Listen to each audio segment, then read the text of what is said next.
1993 में रिलीज हुई फिल्म खलनायक सिर्फ एक फिल्म नहीं थी, बल्कि हिंदी सिनेमा में एक सांस्कृतिक घटना बन गई। संजय दत्त, माधुरी दीक्षित और जैकी श्रॉफ की इस तिकड़ी ने दर्शकों पर ऐसा असर डाला कि आज भी नायक नहीं खलनायक हूं मैं एक पहचान बन चुका है। लेकिन इस सुपरहिट फिल्म की चमक दमक के पीछे कई बदनाम और अनसुने किस्से छिपे हैं, जिन पर कम ही बात होती है। सबसे चर्चित और संवेदनशील किस्सा संजय दत्त से जुड़ा है।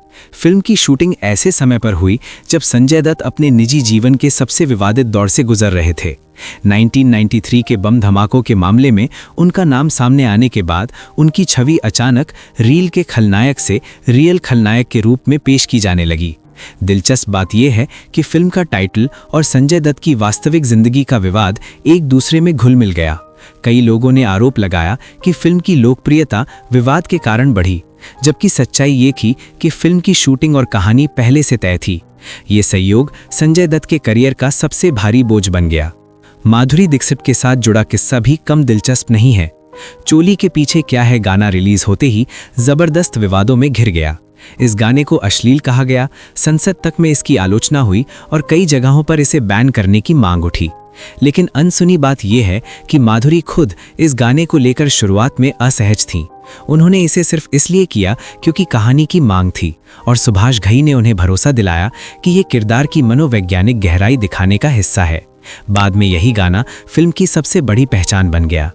निर्देशक सुभाष घई से जुड़ा एक कम चर्चित किस्सा ये है कि वे खलनायक के किरदार को पारंपरिक खलनायक से अलग दिखाना चाहते थे। बल्लू बलराम प्रसाद न केवल अपराधी था, बल्कि करिश्माई, भावुक और आत्मविश्वासी भी। कई वितरकों को डर था कि अगर खलनायक को इतना आकर्षक दिखाया गया तो दर्शक नायक से ज्यादा उसी से जुड़ जाएंगे। ये डर सच साबित हुआ। लोग बल्लू के डायलॉग, स्टाइल और एटीट्यूड के दीवाने हो गए। जैकी श्रॉफ के किरदार को लेकर भी एक अनसुना पहलू है। फिल्म में वे ईमानदार पुलिस अफसर हैं, लेकिन असल में उनका किरदार जानबूझकर थोड़ा शांत और सीमित रखा गया ताकि खलनायक का प्रभाव ज्यादा उभरे। ये एक जोखिम भरा फैसला था, क्योंकि आमतौर पर नायक को ही केंद्र में रखा जाता था। फिल्म के अंत को लेकर भी विवाद रहा। शुरुआती ड्राफ्ट में बल्लू के किरदार के लिए अलग अंजाम सोचा गया था, लेकिन सेंसर और सामाजिक दबाव के कारण ये तय किया गया कि अपराध की सजा स्पष्ट रूप से दिखाई जाए।